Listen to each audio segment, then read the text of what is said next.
जी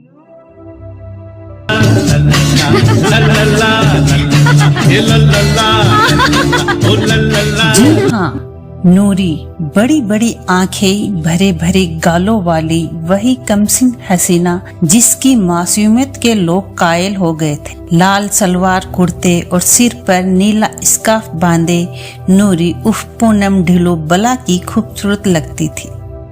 लेकिन क्या आपको भरोसा होगा कि कमसिन कली अंदर से इतनी स्ट्रॉन्ग थी कि जब पूनम 8th क्लास में थी तो राजेश खन्ना जैसे एक्टर को एक टक्का सा जवाब देके फिल्म करने से इनकार कर दिया था। यही नहीं, आगे चलकर दिग्गज फिल्म डायरेक्टर यश चोपड़ा को भी वापस लौटा दिया था।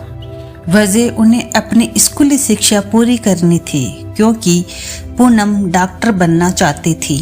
आखिरकार जब पूनम ने फिल्मों के लिए हामी भरी तब शर्त भी उनकी अपनी थी कि शूटिंग करेगी तो सिर्फ स्कूल की छुट्टियों के दौरान करेगी।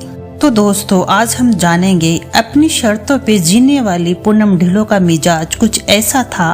पूनम कॉन्फिडेंट थी, स्ट्रॉन्ग थी, जिद की पक्की भी थी, तभी तो आगे चलकर पति को भी बेवफाई की सजा देने से नहीं चूकी, भले ही जख्म खुद भी खाए हो। खैर, किस्सा बाद में। बात करते हैं पूनम ढिल्लो के जीवन के बारे में। पूनम ढिल्लो का जन्म 18 अप्रैल 1962 को कानपुर में हुआ था। उनके पिता अमरीक सिंह भारतीय सेना में इंजीनियर थे और उनकी माता गुरुचरण कौर स्कूल में प्रिंसिपल थी। इनके दोनों बहन भाई डॉक्टर थे। पूनम बचपन से ही पढ़ाई लिखाई में माहिर थी। पूनम भी डॉक्टर बनना चाहती थी। 16 साल की उम्र में फिल्मों में आने के बाद पूनम ने स्नातक की उपाधि प्राप्त करी थी। अब हम आपको बताते हैं पूनम का एक किस्सा। जब राजेश खन्ना की एक फिल्म की शूटिंग कानपुर में चल रही थी, तब पूनम 8th क्लास की स्टूडेंट थी और पूनम अपनी सहेलियों के साथ स्कूल ड्रेस में ही शूटिंग देखने के लिए शूटिंग सेट पे चली गई। शूट के बाद जब राजेश खन्ना बैठे तो सबकी नजरें उन पर थी, लेकिन खुद राजेश खन्ना की नजरें पूनम पे जाके टिक गई। उन्होंने इशारे से पूनम को पास बुलाया और कहा, तुम्हारी आंखें बहुत सुंदर है, तुम मेरे साथ फिल्मों में काम करोगी? पूनम ने सोचने के लिए एक लम्हा भी नहीं लिया और तुरंत जवाब दे दिया कि अभी मैं बहुत छोटी हूँ और मेरा पूरा ध्यान मेरी पढ़ाई पे है, अभी मैं फिल्म में काम नहीं करूंगी। राजेश खन्ना जैसे एक्टर के ऑफर को यूं ठुकराते देख उनकी सहेलियां भी दंग रह गई, लेकिन पूनम को कोई अफसोस न था। आपको बता दे, उस समय पूनम की उम्र महज 12 साल की थी। आगे चलकर उन्हीं राजेश खन्ना के साथ पूनम ने 1 नहीं 2 नहीं बल्कि 6 फिल्मों में काम किया है। जब पूनम चंडीगढ़ में रह रही थी और वो शहर में एक beauty contest miss young India का आयोजन होने जा रहा था और पूनम और उसकी सहेलियां ये प्रोग्राम सामने से देखना चाहती थी, लेकिन किसी वजह से उन्हें टिकट नहीं मिल पाई। तब ऐसे में क्या किया जाए, ये सोचकर आखिर पूनम ने इस कार्यक्रम में पार्टिसिपेट किया और देखिए उनकी किस्मत, जिस प्रोग्राम को वो महज देखना चाहती थी उसकी वह विनर बन गई। इस तरह मिस इंडिया का टाइटल पाने के बाद पूनम लोगों की नजरों में आ गई, जबकि पूनम की खुद की सिटी बिटी गुम थी। घर वालों को कैसे बताए, आखिर बिना इजाजत के पार्टिसिपेट किया था। खैर, बात पूनम के पेरेंट्स नाराज नहीं हुए और उनका हौसला बढ़ाया। उसके बाद दिग्गज फिल्म निर्माता की नजर पूनम पे पड़ी। वह पूनम को अपनी फिल्म त्रिशूल में लेना चाहते थे। इसके लिए पूनम को उन्होंने ऑफर दिया, हालांकि पूनम ने उन्हें भी इनकार कर दिया। अभी वे पढ़ाई करना चाहती है और फिल्मों में काम करना नहीं चाहती। यश चोपड़ा कई बार मनाने की कोशिश करते हैं, आखिर पूनम मान भी जाती है, लेकिन ये शर्त रखती है कि वे स्कूल की छुट्टियों के दौरान ही शूटिंग करेगी। इस तरह पहली फिल्म से अपने समय के नामी स्टार शशि कपूर और अमिताभ बच्चन के साथ काम किया। इस तरह दूसरी फिल्म नूरी, जिसमें फारूक शेख के साथ नजर आई, इसमें पूनम ने पहाड़ी लड़की का किरदार निभाया। इस फिल्म में फारूक शेख और पूनम की लव स्टोरी लोगों को बहुत पसंद आई। बड़ी बड़ी आंखों वाली लड़की निर्माताओं को भाग गई और पूनम के पास फिल्मों की लाइन लग गई। इस तरह पूनम ने लगभग 80 से अधिक फिल्मों में काम किया है। पूनम की चर्चित फिल्मों में त्रिशूल, नूरी, दर्द, रेड रोज, तेरी मेहरबानियां, सोहनी महिवाल, तेरी कसम, लाल गुलाब, कर्मा, कई सुपरहिट फिल्में शामिल है। वे नई फिल्मों में भी सक्रिय है।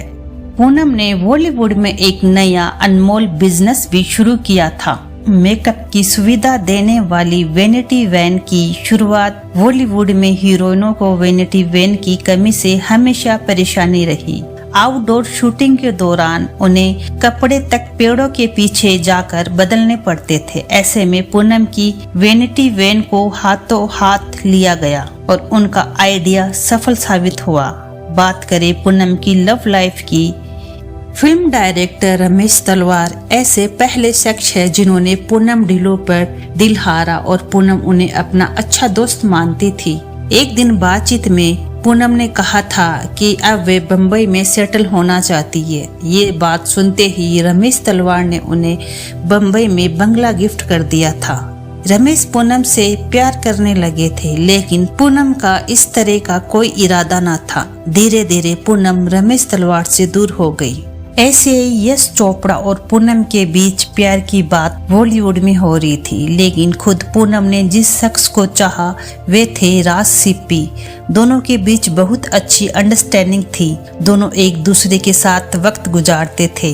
पूनम जानती थी कि राज सिप्पी शादीशुदा थे और वह शादीशुदा इंसान के प्यार में पड़ गई, लेकिन उन्हें ये भी एहसास था कि राज को उनके साथ घर बसाने के लिए अपनी पत्नी से तलाक लेना पड़ेगा और पूनम किसी का घर तोड़कर अपना घर नहीं बसाना चाहती थी। इसलिए पूनम ने उनसे दूरी बना ली। राज सिप्पी से ब्रेकअप के बाद पूनम दर्द से गुजर रही थी। उसी के आसपास उनके पिता का देहांत हो गया। तब पूनम के दिल पर दोहरी चोट लगी। फिल्म प्रोड्यूसर अशोक ठाकरिया उनके जीवन में आए। एक होली सेलिब्रेशन के दौरान अशोक और पूनम की मुलाकात हुई, दोस्ती हुई और धीरे धीरे अशोक रोजाना पूनम को गुलाब भेजने लगे। पूनम को भी इस दौरान दर्द से उभरने के लिए सहारे की जरूरत थी। साल 1988 को अशोक और पूनम ने शादी कर ली। इनके 2 बच्चे भी हुए, अनमोल और पुलुमा। शादी के बाद पूनम ने फिल्मों में दूरी बना ली और बच्चों की परवरिश में लग गई। कुछ सालों बाद पूनम ने महसूस किया कि अशोक के पास उनके लिए समय नहीं है और शायद ये किसी और के साथ रिलेशनशिप में है। इस बात का सबूत भी उन्हें मिल गया। उन्हें बहुत धक्का लगा क्योंकि उन्होंने अपनी शादीशुदा जिंदगी बहुत मन लगाकर जी थी। ऐसे में बजाय हताश होकर चुप बैठने के पूनम ने दूसरा ही तरीका अपनाया। पूनम ने भी एक्स्ट्रा मैरिटल रिलेशनशिप का दिखावा किया। पूनम ने अपने अफेयर की चर्चाएं उड़वाई। अशोक को यह बर्दाश्त न हुआ और दोनों के रिश्ते में दरार आ गई। आखिर दोनों का तलाक हो गया। पूनम दोनों बच्चों को लेकर अशोक ठकरिया से अलग हो गई। पूनम ने दोबारा शादी नहीं करी। एक इंटरव्यू में उन्होंने कहा था कि मुझे कोई ऐसा मिला नहीं जिससे मैं शादी करूं। मेरा ध्यान मेरी बच्चों की तरफ ज्यादा है। पति से अलग होने के बाद पूनम ने अभिनय में वापसी करी। टीवी सीरियल में काम किया। उनका पहला सीरियल था अंदाज। उन्होंने बिग बॉस में भी काम किया। फिल्म जुदाई में उन्होंने फिल्मों में वापसी करी। साल 2004 में भारतीय जनता पार्टी में शामिल हुई। पूनम सामाजिक कार्यकर्ता, सामाजिक जागरूकता के कार्यक्रमों में भी अति सक्रिय है। पूनम ढिल्लों अपनी जिंदगी में व्यस्त और रमी हुई है। अपने बच्चों के साथ खुश है। धन्यवाद दोस्तों। आपको ये जानकारी कैसी लगी? अच्छी लगी हो तो प्लीज़ चैनल को लाइक और सब्सक्राइब करना ना भूलें।